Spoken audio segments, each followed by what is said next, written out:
Hello friends, कैसे हैं आप लोग। Hope you all are healthy and safe at home. मैं अभी एक कॉन्सेप्ट लेकर आया हूँ। एक क्वेरी है। बेसिकली क्वेरी क्या आती है, as you all know, GST audit की जो डेट है 18-19 की, वो अभी 30 सितंबर कर दी गई है। और all of us are filing GST annual return, और जो जीएसटी का रिकंसिलिएशन फॉर्म है हमारा जीएसटी ऑडिट का, वो हम लोग फाइल कर रहे हैं।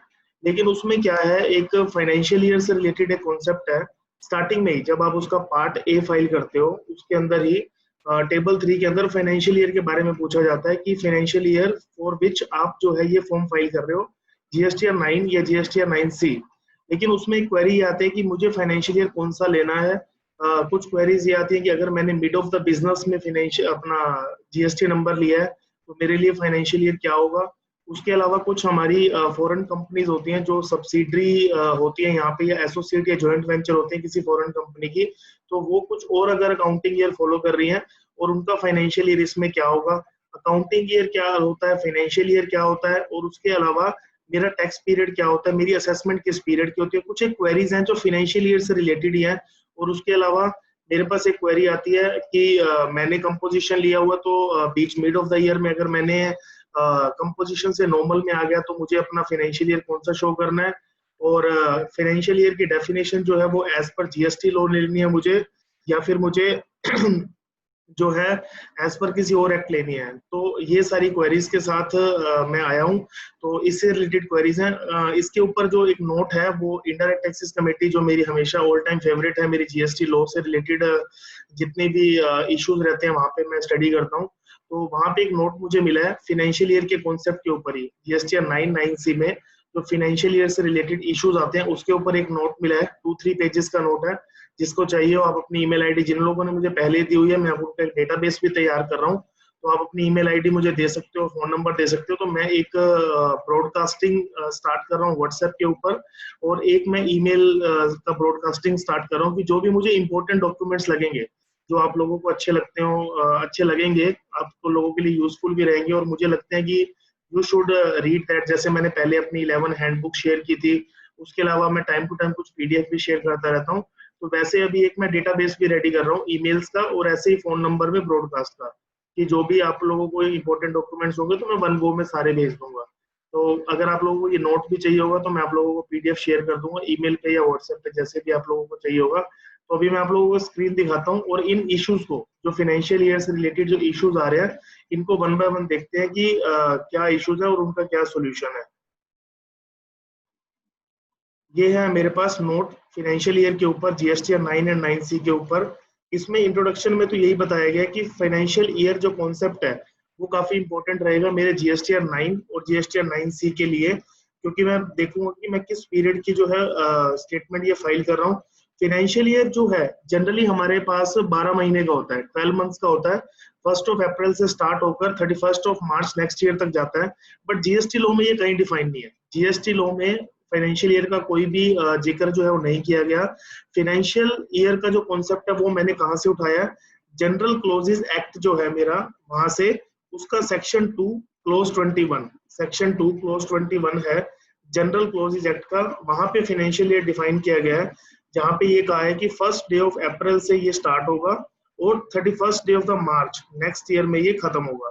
इनकम टैक्स एक्ट भी जो है वो अप्रैल से मार्च का ही फाइनेंशियल ईयर फॉलो करता है। और हमारी गवर्नमेंट ऑफ इंडिया भी जो है अपना बजट अनाउंस करती है, फिजिकल बजट, वो अप्रैल से मार्च का लेते हैं। तो हम सेफर साइड पे जीएसटी लॉ के लिए भी अपना फाइनेंशियल ईयर जो है वो अप्रैल टू मार्च को कंसिडर कर सकते हैं। फिर कुछ नोट दिए गए, मैं डिफरेंस बताऊंगा आपको कि टैक्स पीरियड क्या होता है और हमारा फाइनेंशियल ईयर क्या होता है, और इसके बीच में डिफरेंस क्या है। टैक्स पीरियड डिफाइन किया गया है जीएसटी लॉ के अंदर सेक्शन 2 क्लोज 106 के अंदर। मैं चाहता तो पहले से भी इन चीजों को हाईलाइट करके रख सकता था, बट आई वांट कि मैं आप लोगों को साथ साथ बताऊं और इन चीजों को हाईलाइट करके दूं कि क्या इंपॉर्टेंस है इस डॉक्यूमेंट के अंदर, कौन कौन सी टर्म्स इंपॉर्टेंट है और कौन सी आपको ध्यान रखनी है। तो टैक्स पीरियड का जो कॉन्सेप्ट है वो सेक्शन 2 क्लोज 106 के अंदर है, जिसमें ये कहता है कि वो पीरियड जिसके लिए आप रिटर्न फाइल करते हो वो बोला जाता है टैक्स पीरियड। यानी कि टैक्स पीरियड जीएसटी लॉ में वो होगा जिसके लिए आप रिटर्न फाइल करते हो। आप मंथली भी रिटर्न फाइल कर सकते हो, आप क्वार्टरली भी रिटर्न फाइल कर सकते हो। अगर आप कंपोजिशन स्कीम में हो तो क्वार्टरली करोगे, और अगर आप नॉर्मल स्कीम में हो तो आप मंथली फाइल करोगे। तो टैक्स पीरियड एक अलग कॉन्सेप्ट हो गया और फाइनेंशियल ईयर अलग कॉन्सेप्ट हो गया। एक फाइनेंशियल ईयर के अंदर एक से ज्यादा टैक्स पीरियड हो सकते हैं। जैसे if you are filing monthly return then there will be 12 tax periods in a financial year, or if you are filing quarterly return तो there will be 3 tax period in the financial year। तो tax period का concept हो गया और financial year अलग है, इसके लिए difference। फिर एक निकल के आता है जो मैंने अपने brief note में बताया कि accounting year as per books of account क्या होगा और financial year क्या होगा। कंपनीज एक्ट के अंदर फाइनेंशियल ईयर जो है वो अप्रैल टू मार्च ही दिया गया है, लेकिन अगर कोई कंपनी किसी फॉरेन कंपनी की सब्सिडरी है, एसोसिएट है, या कोई कंपनी बाहर एसोसिएट इनकॉर्पोरेट है, उसकी सब्सिडरी एसोसिएट कंपनी है, तो उसको वो मे भी कोई अलग अकाउंटिंग ईयर फॉलो करना पड़ता हो सकता है वो जनवरी से दिसंबर फाइल कर रही हो और उनके हिसाब से उसको बुक्स ऑफ अकाउंट मेंटेन करनी हो। तो ऐसे केस में क्वेश्चन ये आता है कि आपका फाइनेंशियल ईयर क्या होगा, और जिसके लिए आप जीएसटी 9 या 9C फाइल कर रहे हो उस केस में आपका फाइनेंशियल ईयर क्या होगा। जैसे मैंने ऊपर भी बताया कि एनुअल रिटर्न जो है वो किसी फाइनेंशियल ईयर के लिए फाइल की जाती है जिसके अंदर एक से ज्यादा टैक्स पीरियड हो सकते हैं, और इसलिए जीएसटी 9C जो मेरी रिकंसिलिएशन स्टेटमेंट है वो मेरी एनुअल रिटर्न को मेरी ऑडिटेड बुक्स ऑफ अकाउंट्स के साथ रिको करके देती है। What is GST 9C? वो एक रिकंसिलिएशन स्टेटमेंट है जो यूनिफॉर्मिटी बताती है कि आपको रिको करके देना है क्या आपकी बुक्स ऑफ अकाउंट है और क्या आपका जीएसटी 9 है। तो इन दोनों के बीच में यूनिफॉर्मिटी होनी चाहिए जिसके लिए मैं रिकंसिलिएशन बना रहा हूँ। इसलिए एनुअल रिटर्न जो जीएसटी 9 में है वो जितना पॉसिबल हो सके सेम पीरियड की होनी चाहिए। दैट्स वाई क्वेश्चन ये आता है कि अगर आप कोई और फाइनेंशियल ईयर फॉलो कर रहे हो ऐसी कंपनी में तो आप कैसे इसको रिकंसाइल करोगे। तो आपको जीएसटी 9C के पर्पस के लिए फाइनेंशियल स्टेटमेंट उसी पीरियड की लेनी पड़ेगी। लेट्स से अगर आप अप्रैल टू दिसंबर जनवरी टू दिसंबर का बुक्स ऑफ अकाउंट बना रहे हो तो आपको स्पेसिफिकली अप्रैल से लेकर नेक्स्ट पीरियड की मार्च की फाइनेंशियल स्टेटमेंट अलग करनी पड़ेगी, उसको आप अपना जीएसटी पर्पस के लिए रिको करके रखोगे। नेक्स्ट ये आता है कि जो हमारे जीएसटी 9 के अंदर 9C के अंदर जो फाइनेंशियल ईयर लेना है, जीएसटी हमारा 1 जुलाई 2017 से आया था, तो आपको जो पीरियड लेना है वो क्या अप्रैल टू मार्च लेना है या जुलाई टू मार्च लेना है। इसके ऊपर भी काफी क्वेश्चन आते हैं। जैसे उसमें कुछ क्लोजेज है, अनबिल्ड रिवेन्यू के ऊपर कुछ क्लोजेज है कि beginning of the financial year पे आपको अनबिल्ड रिवेन्यू बताना है, तो ऐसे में मेरा बिगिनिंग क्या होगा, अप्रैल 2017 या जुलाई 2017। इसके ऊपर नंबर ऑफ ओपिनियंस है, काफी जो बड़े बड़े जीएसटी एक्सपर्ट है कुछ कुछ बताते हैं। तो मैं इस नोट के अकॉर्डिंग बता रहा हूँ जो आईसीआई की इंडायरेक्ट टैक्सेस कमेटी ने दिया है। उसने कहा है सुटेबली आप जो है 1 जुलाई 2017 लो, क्योंकि जीएसटी हमारा 1 जुलाई 2017 पे आया था। बट अब ये क्वेश्चन इस टाइम पे अराइज होगा नहीं क्योंकि 17-18 का जो कॉन्सेप्ट है वो खत्म हो गया, 17-18 की एनुअल रिटर्न खत्म हो गई।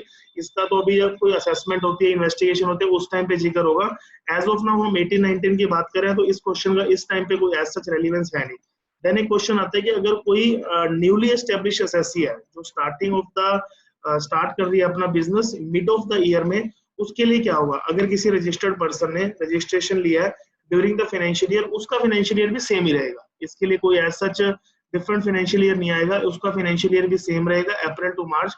हाउएवर जो हम whenever we will file GST 9 या 9C, उस टाइम पे हम ये बता सकते हैं कि मैंने जो अपना रजिस्ट्रेशन लिया वो mid of the financial year में लिया, तो मैं उस पर डेट बता सकता हूँ, बट मेरे लिए फाइनेंशियल ईयर जो है वो सेम रहेगा। और वो अपना मेंशन कर सकते हैं कि मैं टर्नओवर जो है जुलाई 17 टू मार्च 18 ले रहा हूँ इन केस ऑफ 17-18, और बाकी अपना जो है आप अपना ईयर मेंशन कर सकते हो। तो कंक्लूजन में मैं ये बता सकता हूँ कि जीएसटी 9-9C का फाइनेंशियल ईयर जो है वो अप्रैल टू मार्च ही रहेगा।